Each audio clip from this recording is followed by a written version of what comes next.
Et je peux vous décliner les autres exemples. Vous travaillez à 80%, et bien le manque à gagner c'est 20%, il vous calcule, et 20%, vous avez peut-être en pratique comment il fait le faire, ça demande aussi de retravail.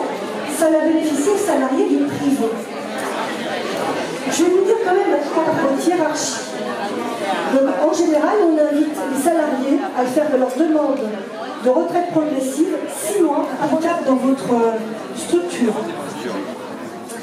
Donc 6 mois avant, vous faites votre demande de temps partiel. Il faut que votre temps partiel soit accepté par votre hiérarchie.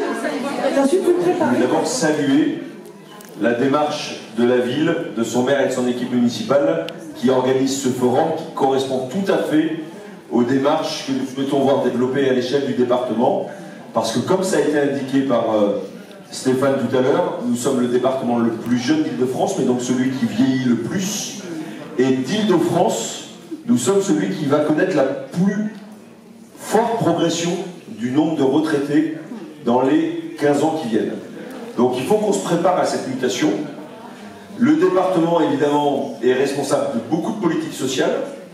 Et il se trouve qu'au département, c'est Sandrine Chaumont, qui est par ailleurs adjointe à Évry Courcouronnes, qui porte ces dossiers-là. Donc évidemment, on a un lien particulier entre le département et la ville pour préparer du mieux possible cette nouvelle vie. Et c'est ce qu'on a voulu faire figurer sur un petit dépliant que nous éditons à l'occasion de ce forum, une nouvelle vie de retraité en Essonne, parce que autant auparavant la retraite, c'était la vieillesse, et on se disait que c'était presque la fin de vie.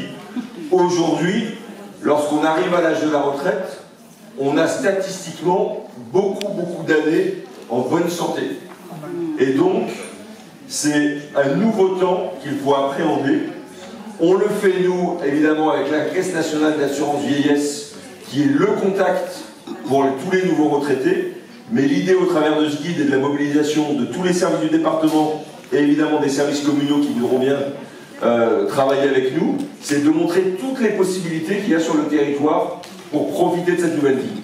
Alors à Évry-Courcouronnes, évidemment, il y a beaucoup de choses qui sont déjà faites. C'est moins le cas dans des villes moins importantes. Hein. Il y a plus de la moitié des 194 communes du département qui ont moins de 2000 habitants. Et simplement au travers du petit guide que désormais nous allons adresser à tous les nouveaux retraités, 17 000 personnes par an, eh bien, l'idée c'est de dire comment vous pouvez vous faire du bien en pratiquant du sport, des activités culturelles, des choses qu'on n'a pas forcément le temps de faire en temps normal dans la vie active.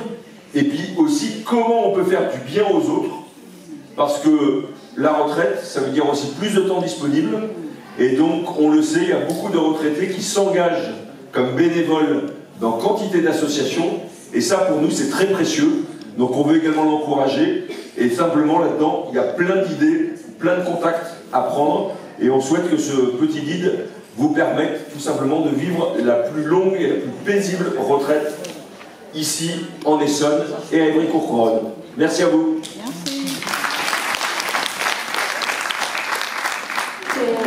L'éducation nationale, si on travaille à l'hôpital. Alors, pour être clair, effectivement, la fonction publique, vous avez raison de se poser la question. Là, je vous parle des conditions de la CNRACL. La CNRACL, c'est la caisse des agents de collectivités locales et des hôpitaux. Mais effectivement, le même système est calé sur les agents de l'État.